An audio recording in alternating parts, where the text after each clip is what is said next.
Hey guys, we're going to show you how to use the e-collar for recall, also known as the come command. I'm going to press and hold my tone until I see my dog stop and pivot in my direction. I'm going to praise them as they're coming to me. Once they're within arm's reach, I'm going to have them sit or down until released. So it would look like this. My dog is out at a distance. Come. As soon as he starts to head in my direction, I'm releasing the button and saying, good boy. I want him coming all the way to me. If he gets halfway and starts to slow down, come. I'll repeat come in the tone to get him back on track. If he goes the wrong way or stops completely to start sniffing, I'm going to correct by tapping my stem. And then I'll repeat come and tone to get him back on track. When he's within arm's reach, I'm going to say sit or down. He should do it. Good boy. That's until released. We are going to show you what that looks like with Annie. So Sarah's going to press and hold the tone at the same time she says come. Annie, come. As soon as she steps in her direction, she's releasing the button and praising her. Once she's within arm's reach, she's going to have her sit or down, and that's until released or given the next command. You want to break her back out? Yeah. To break her, she asks for eye contact by prompting with her name. She then says break, and Annie's free to go out and do her thing until the next command. There's a car coming, so perfect time to recall. Now she overshot a little bit, so she tapped her stim button and then just repeated the tone. Come means come all the way to the handler within arm's reach and then sit her down until released. So we don't stop our recall until our dog is all the way to us. All right, we're going to show you how to use the e-collar for our stationary commands sit and down. You're going to give the dog the command sit. You're going to give them 1 Mississippi's amount of time to get moving. If they blow you off, you're going to repeat sit paired with a tap of stem. Same for down. Down, 1 Mississippi, he did it, good boy. No e-collar was needed.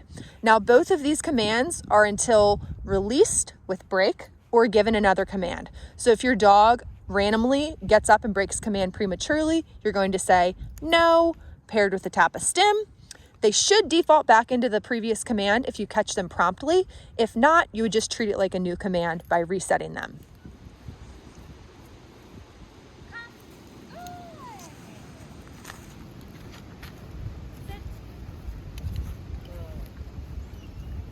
Down. Stay. Now we're going to show you how to use the e-collar for the place command.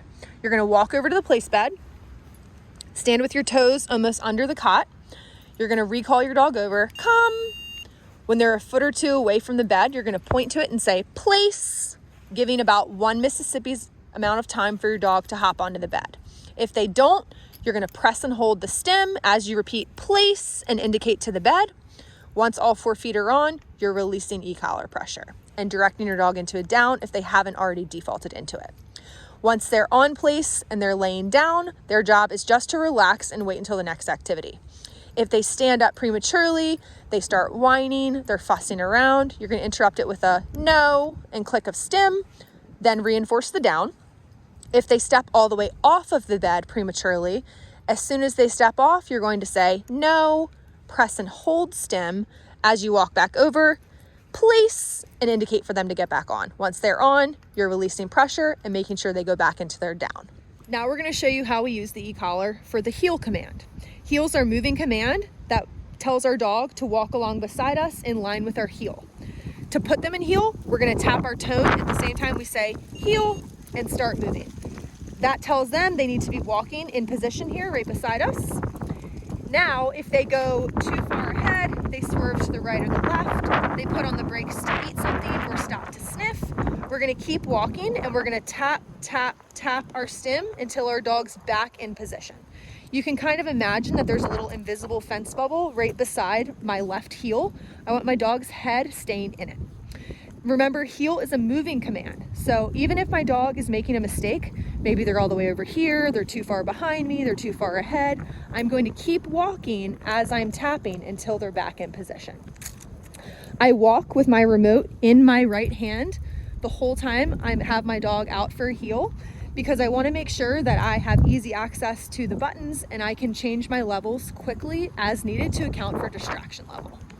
Now, when we stop walking from a heel, we teach our dogs to sit beside us. So if I'm ready to stop to talk to somebody, to tie my shoe, or I'm about to give my dog a break, I'm gonna stop. Often they'll sit automatically because we've patterned it. If they haven't, we're just going to say sit, and that's until released or given the next command. This is also how we divide heel time, which we look at as work time, and break time when we want our dogs to go to the bathroom or we're gonna give them time to sniff. From this sit, we would prompt some eye contact by using their name.